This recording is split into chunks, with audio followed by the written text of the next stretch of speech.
Where's Ellie? Well, she's out back with her critters. Ellie Mae? Yeah, Pa? Come on in here. Going to have a family confab.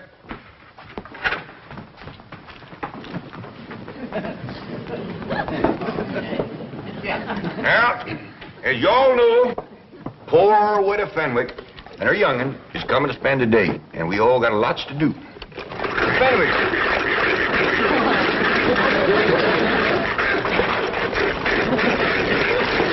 Hold. Start doing right away. I'd like to say a few words first. Now, let's commence with the victuals.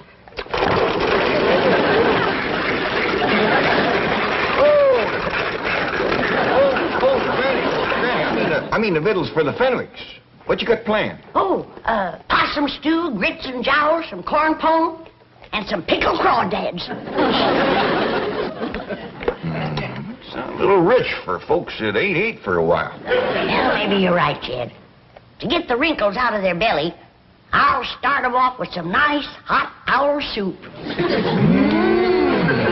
be fine. Now, Ellie, you and Jethro delivered them that box of clothes, right? That's right, Pal. I never knowed there were so many needy folks in Beverly Hills. Me neither. But by doggy, you gotta admire that widow Fenwick. She's poor but proud. Jethro and Ellie tells me that right across the front of this little house of hers, she's got writ big as life, Fenwick House.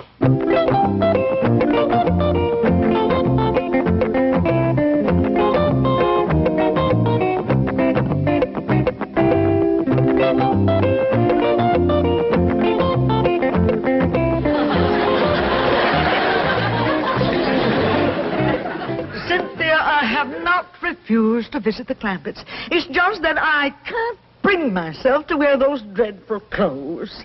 They are not dreadful. They are the very latest fashion introduced at the Willows Finishing School by Miss Ellie Mae Clampett herself. Don't you understand, Mummy? The latest thing is to look basic and understated. It has something to do with Zen. But they just don't look right. Mummy, when a girl as rich as Ellie Mae Clampett wears something, it's got to be right. Now, come on, let's not be the last millionaires in Beverly Hills to get the new look. The Clampett look. Where's everybody going in such a hurry? We's gonna have Jethro load furniture to take off to the Fenwicks. Well, now, hold up loading that truck again. How do we know that the family's going to need all this stuff? Like I told you, Uncle Jed, they need just about everything. Well, how do we know their place is going to hold it all? Let's go over there and take a look. Yeah. I'd like to see the widow's place. Well, now, Granny, I think the women folks better stay here in case they get here while we're gone. How about you men folks staying? Well, you women folks don't know how to drive the truck. Maybe I can. I ain't never tried. Crank her up, Jethro. Heft your Granny down. We'll be back directly. The widow's liable to be right stove up when she gets here, walking all the way. Don't worry, kid. One slug of my rheumatism medicine and she'll be as good as new.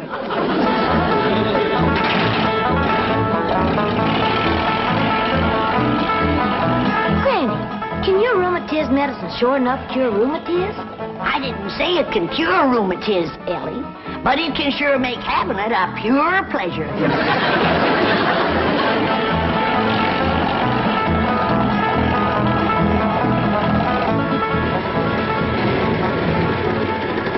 We don't want to embarrass them, Jethro, so if they still at home, we'll right quick drive by. Don't look like nobody's home, Uncle Jed. Well, come on, let's take a look around.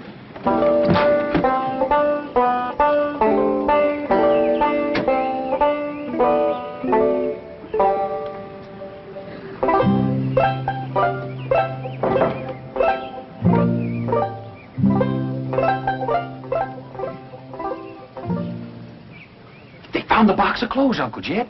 Right here's where Ellie and me left them. Jethro, I've seen places with little or nothing in them, but this is pitiful. A chair to sit on. Nor a bed, neither.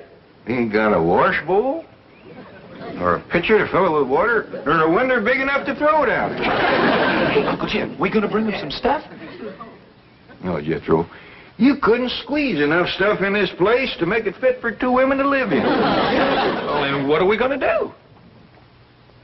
We got to get him to move into our place. It ain't gonna be easy, with her being such a prideful woman. But it just ain't right for us to have so much stuff and to let them live here in a place like this.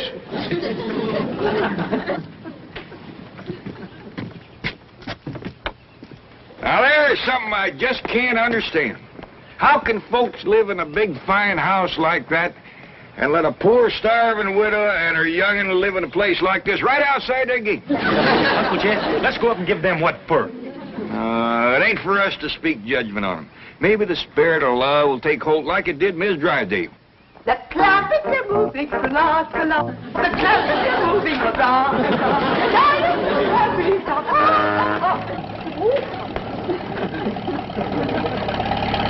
Miss Drydale. Splendid. You came back for another load. Well, now, hold on. We decided not to move these things. Why not? Well, we're hoping that the Fenwicks will move in and use them here. The Fenwicks. Mrs. Radnor Fenwick? Oh, yes, ma'am. You know, the widow with the skinny daughter named Cynthia. They are moving into this house? Well, we're hoping they will. But this is marvelous. I've been trying for years to meet Mrs. Radnor Fenwick, and now she's going to be my next-door neighbor. Well, it ain't for certain yet. Have you engaged a real estate agent to help you sell them on the place? No, ma'am, we just kind of figuring on talking them into it when they come over. I'll help you. I'll dash home and change and come back and help you.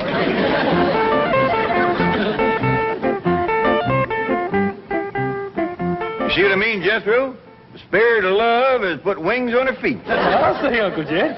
Just look at her go over that head.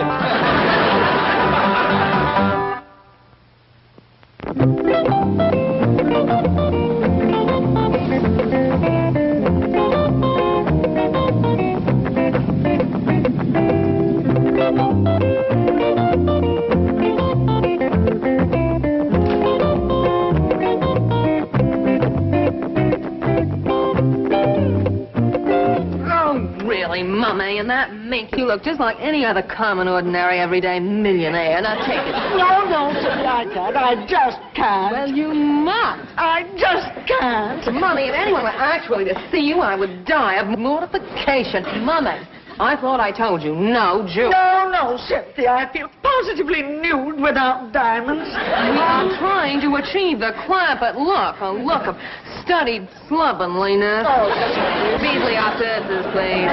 No, Cynthia, not those buckets. Don't be silly, Mummy. Yesterday, Ellie Mae Clampett carried one to school, and the effect was devastating. Oh, dear, if your father could see us now, he'd just turn over in his mausoleum. Beasley, get the rolls out of sight quickly. We'll call you if we need you. Yes, Beasley, park it close by. Yes, I'll phone you to the front seat number. Oh, Mummy, look at that. Yes. Disgraceful, isn't it? Disgraceful? It's fabulous. Unbelievably understated. It's probably the only purely existentialist car in Beverly Hills. We must have it copied.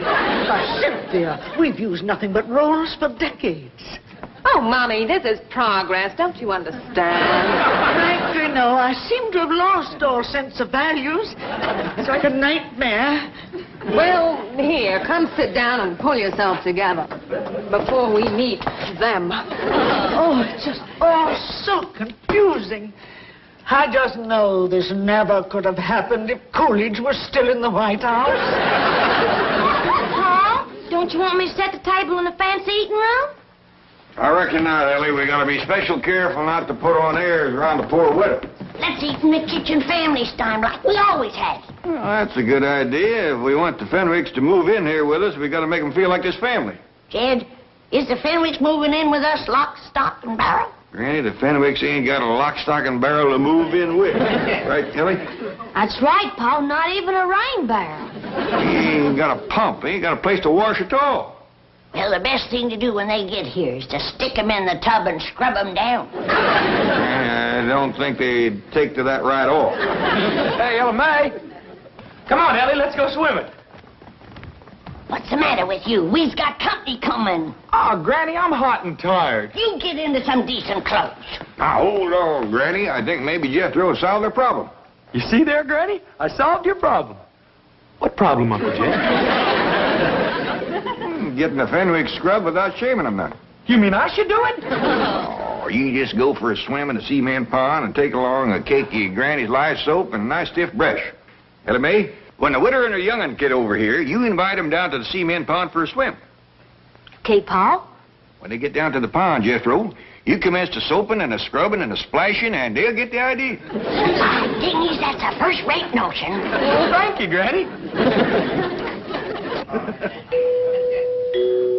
There goes that spooky music coming out of the walls again. Boy, it's pretty. Yeah, I hope it keeps playing till the widow gets here. It might cheer her up. Well, someone best open the door.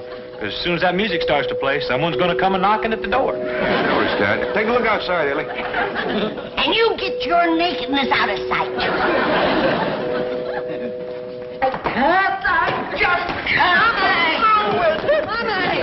Mommy, please, you can do it. Come on, I'll help you. They's coming, but that poor old widow woman can't hardly make it. I'll get my jug. Is they wearing the clothes you bring them? Yeah, Pa, and toting buckets. To carry home leftovers. Lord love 'em. Let's go give 'em a helping hand. Howdy there, Cynthia. This here's my Pa, and I reckon this is your mom. Welcome, welcome. Well, dogged if you ain't plumb tuckered, Widow Fenwick, but don't you worry. Granny'll fix that.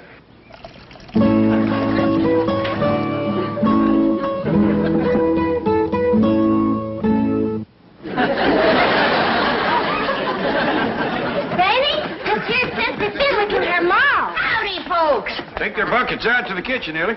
Yes, sir, Pa. See you in a little bit, Cynthia. Thank you, darling. Too low. Ellie Mae, be sure they're scoured good and don't leak. Do it, Granny. Here, widow, this'll brace you up. Oh, thank you. Orange pickle. Oh, white lightning. Oh, I'm not familiar with the blend, but tea is tea.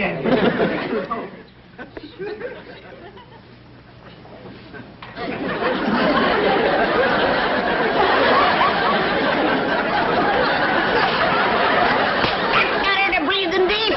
Here, Mommy, have a cigarette, darling. Oh, I wouldn't light a flame so close to your maw just yet. You just might set her off. Come on, widow. Let's go to the kitchen. I'll give you a nice hot bowl of owl soup. Owl soup. Oh, Cynthia, please send for the rolls. No, Mommy. She's right, Widow. You don't need no rolls. Granny's baked some corn pone. Eat my corn. Come on, widow. Oh, Cynthia, please help me. Mr. Clampett, if I might be alone with Mommy for just a few moments, I think I shall be able to compose her. Okay, Cynthia. Just follow your nose to the kitchen. Yeah, the grits and jowls will lead you right to the door. Good gal, widow. Cynthia, did she say grits and jowls? Yes, Mommy, doubtless the maid and the butler. Now, come, do get a grip on yourself. Oh, yeah. Mommy, think of all the trouble the Clampetts have taken to achieve a total look. The truck, those clothes, their speech. Why, they even weave. You'd weave, too, if you ever drank their tea. Try to emulate them.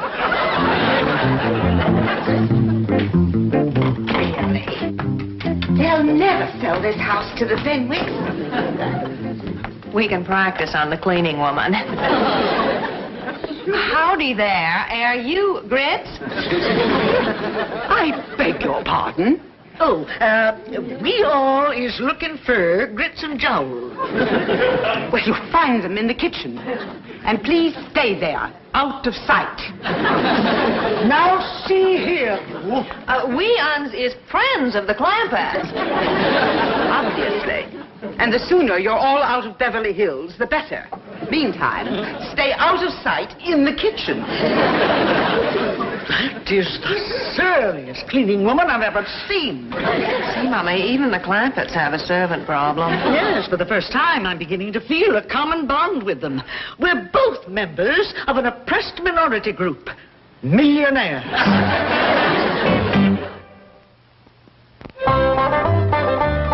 Ain't the Fenwicks sniffed their way to the kitchen yet? Well, not yet, Pa. Should I go and find them? Well, let's have a little confab first. Now, Jethro is getting powerful hungry, paddling around in the cement pond with that brush and soap.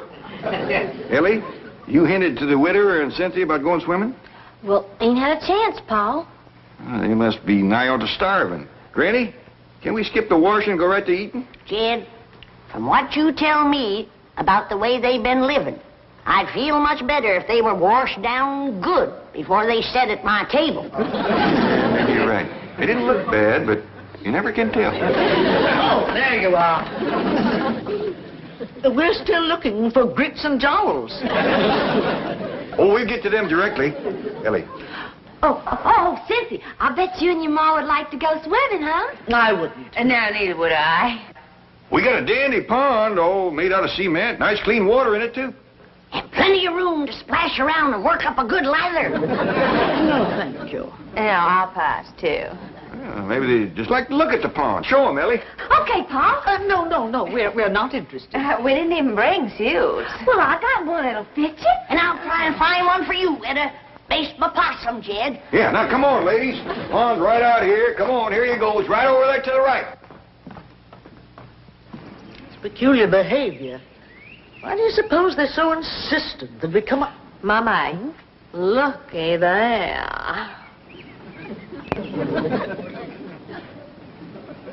Magnificent. What a specimen of manhood. Who do you suppose he is? Let's find out. Clampett! Oh, Mr. Clampett. Who is that Adonis by the side of the pool? Adonis? That magnificent creature with the rippling biceps. Let's take a look, ma'am. That's why they wanted us to see the pool.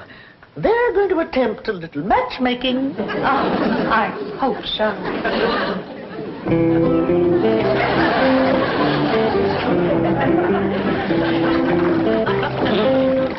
Right there is Duke.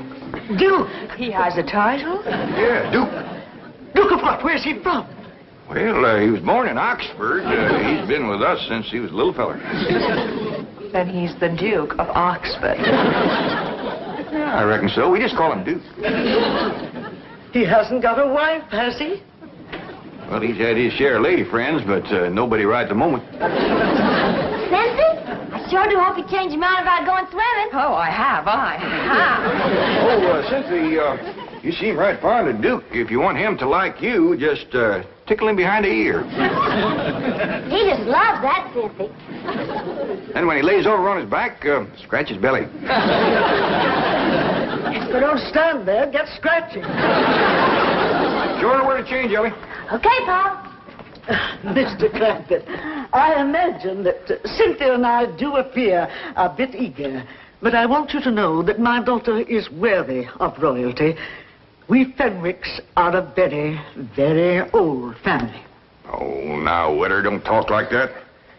There's many a good tune left in an old fiddle.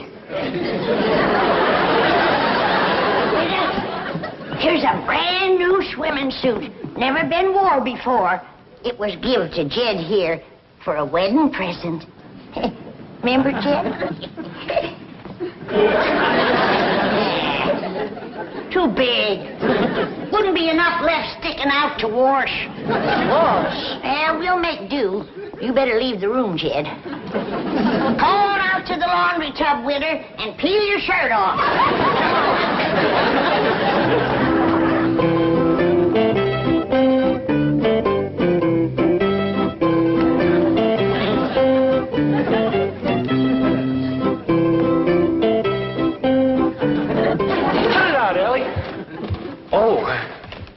Excuse me. Howdy, ma'am. Your Grace. Yours, too. Permit me to present myself to you. Well, thank you very kindly, but I don't think my Uncle Jed would let me keep you. Oh, Your Grace.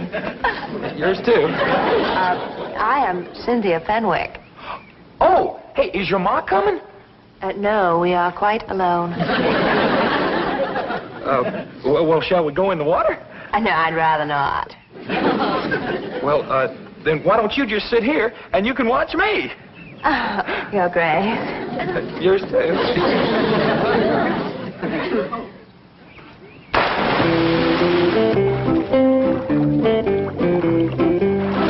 Now watch here.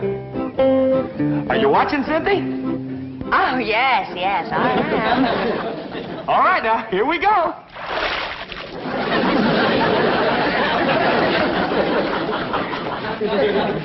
You get the idea? Well, it looks as if you are taking a bath. That's all right. Come on in. Your place. Yours too.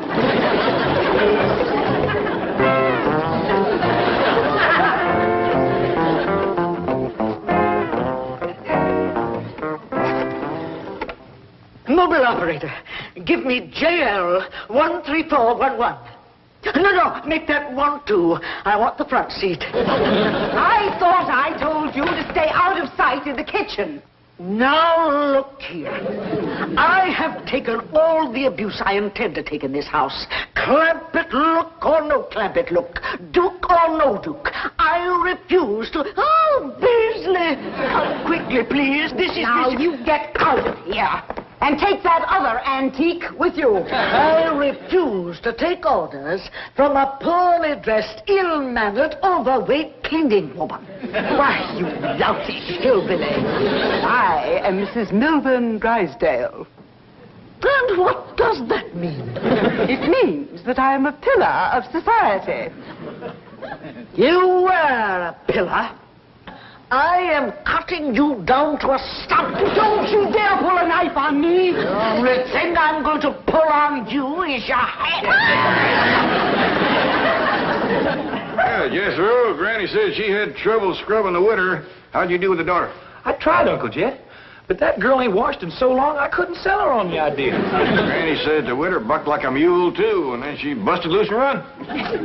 Can we eat now? Yeah, Jethro, scoot up the back way and get some clothes on. Hey, you know something, Uncle Jed? That skinny little rascal, all she wanted to do was tickle me behind the ear and scratch my belly. Paul, come quick. Miss Drysdale and the widow Fenwick is having a real cat fight in the front hall. Let me up, you female wrestler. I'll have you drummed out of Beverly Hills. Now you caught her. Hold her right there. Now I'm going to finish the job. Widow Fenwick. Did you call her Fenwick? I did. Here now, get off that poor starving Miss Fenwick. You all right, widder? You all right? No, I have never been less all right in my entire lifetime. Beasley's here. What's the matter? Ask no questions. Just flee for your life. Uncle Jed, can we please eat now? Not being you, Jethro. A fellow named Beasley just grabbed the widder and her young and made off with them. Come on, we got to catch them.